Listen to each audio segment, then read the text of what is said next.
Hello મિત્રો, chapter 10 આંકડાશાસ્ત્ર એમાં સ્વાધ્યાય 10.1 એમાં આપણે 8મો દાખલો જોઈશું.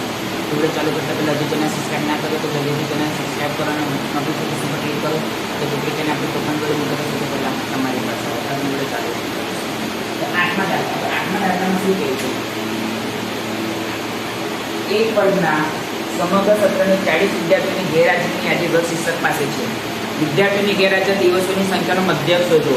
તો તમને મધ્યક શોધવાનું કીધું છે એટલે આપણે પહેલાં કઈ રીતે નક્કી કરવી પડે કે આપણે કઈ રીતે દાખલો ગણીશું, કે પદ વિચલનની રીતથી ગણીશું કે ધારે મધ્યકની રીતથી કરીશું એ આપણે પહેલાં નક્કી કરવું પડે. તો ચલો હવે આપણે એ ક્યારે નક્કી થાય? આપણે પહેલાં ડિફરન્સ જોઈશું. ડિફરન્સ સેમ હશે તો પદ વિચલનની રીત કરીશું અને ડિફરન્સ સેમ નહીં હોય તો આપણે કઈ રીત કરીશું? ધારે મધ્યકની રીત કરીશું. ચલો પહેલાં તો આપણે એ નક્કી કરીએ કે કઈ રીત કરીશું.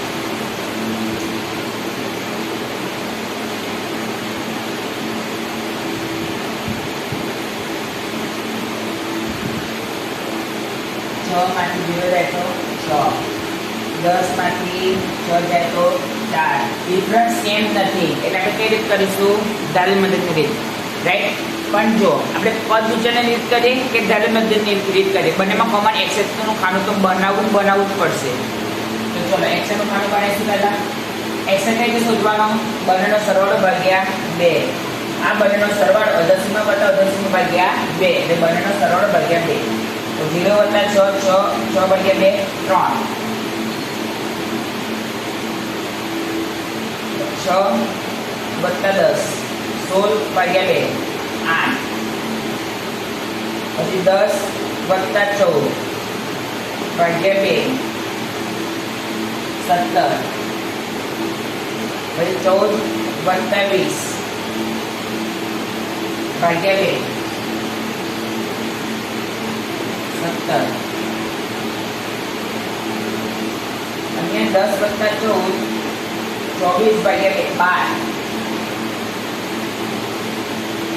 20 વત્તા 28 48 ભાગ્યા 2 24. 28 વત્તા 38 66 ભાગ્યા 2 33. 38 વત્તા 40 78 ભાગ્યા 2 કેટલા આયા? 39.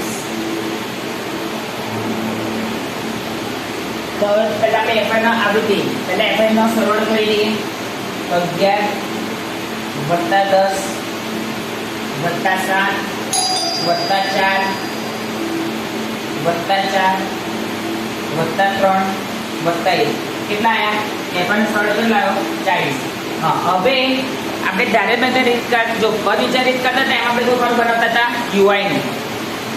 હવે અહીંયા આપણે કોઈ ખાનું બનાવવું પડશે di નું. કોઈ ખાનું બનાવવું પડશે di નું. તો ચલો di xi - a. હવે આપણે પદ વિચાર રીતમાં શું કરતા હતા? xi માં આપણે કોઈ પણ વચનની કિંમત ધારી લેતા હતા. તો આમાં પણ એવું જ કરવાનું, વચનની કોઈ પણ કિંમત ધારી લેવાની. તો હું ધારું છું 17 તો 17 બરાબર 1. એની સામે શું મૂકી દેવાનું? 0. આપણે પદ વિચલન રીતમાં શું મૂકતા હતા? પદ વિચલન એટલે ડિફરન્સ સેમ હોય આપણે શું લખતા હતા? 0 ઉપર -1 -2 -3 નીચે 1 2 3. પણ આમાં એવું નહીં કરવાનું, રાઈટ? આમાં આપણે શોધવું જ પડશે. તો ચલો 17 જો xi - a xi કહો છે 3 3 - 17 એટલે આપણે 17 માંથી 3 બાદ કરીશું અને માઈનસનું ચિહ્ન મૂકી દઈશું. તો એટલે -14. તો હવે 17 - 8 -9 17 - 12 તો 5. હવે 24 - 17 7. પછી 33 - 17 તો 16. 39 - 17 તો 22. હવે આપણે કોઈ ખાનું બનાવીએ fi di. fi di means fi અને di નો ગુણાકાર. fi di એટલે fi અને di નો ગુણાકાર. તો ચલો હવે આપણે ગુણાકાર કરજો. તમે તો જાતે જ કરવાનો, આ તો મોબાઈલ જેવી ચિંતા નહીં. ચલો 14 × 11 154 પણ માઈનસ છે એટલે -154 મૂકીશું.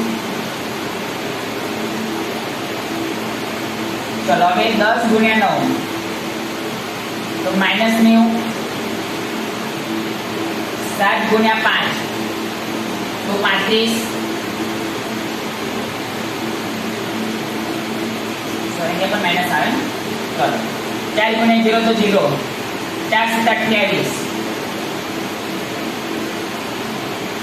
16 × 48 22 × 22 હવે આમાં પણ શું કરવાનું 0 ની ઉપર જેટલી સંખ્યા છે એનો આપણે પહેલા સરવાળો કરીશું તો ચલો 154 વત્તા 90 વત્તા 35 માઇનસ છે એટલે -279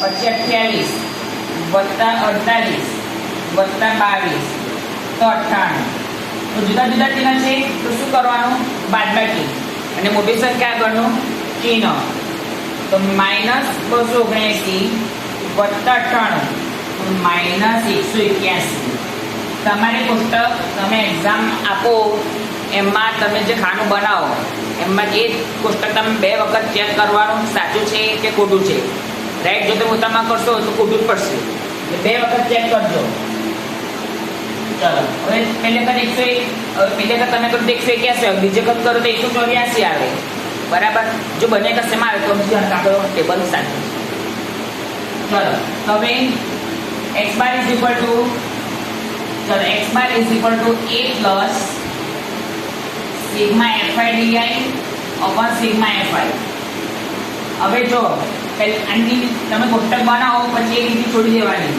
એક લીટી છોડ્યા પછી એની નીચે તમારે શું લખવાનું એક આના પછી એક લીટી છોડવાની એક લીટી છોડ્યા પછી તમારે સૂત્ર મૂકવાનું અને સૂત્ર મૂક્યા પછી તમારે લખવાનું તમે જે લીટી છોડી હોય એ લખવાનું કે x બાર બરાબર કેટલા એ મધ્ય શોધવાનું છે રાઈટ a બરાબર 17 sigma fi di -181 sigma fi 40 right ચલો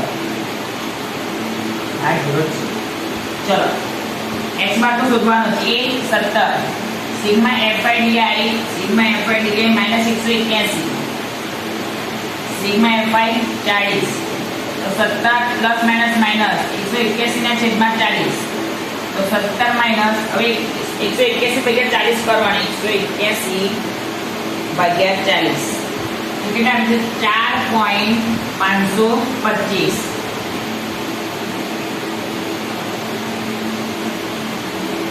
ચલો તો 17 માઇનસ 4.525 કરીએ તો 12.475 રાઈટ તો સારી રીતે લખવું હોય તો આ રીતે લખાય કે પોઈન્ટ પછી ત્રીજો આપણો 5 કે 5 કરતા વધારે છે રાઈટ જો 5 કે 5 કરતા વધારે હોય તો આગળ કોમેન્ટ દેવાનો એટલે સારી જગ્યાએ શું થઈ જાય 48 અહીં લખવાનું આશરે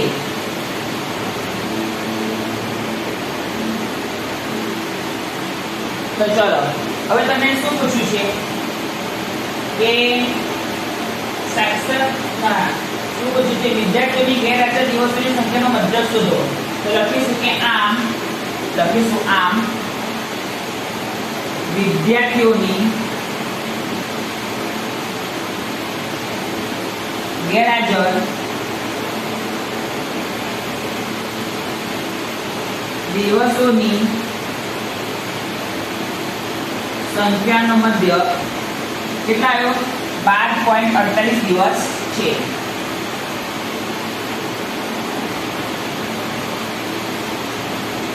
આજે સ્ટોપ કરીએ છીએ કાલે આનાથી આગળ જોઈશું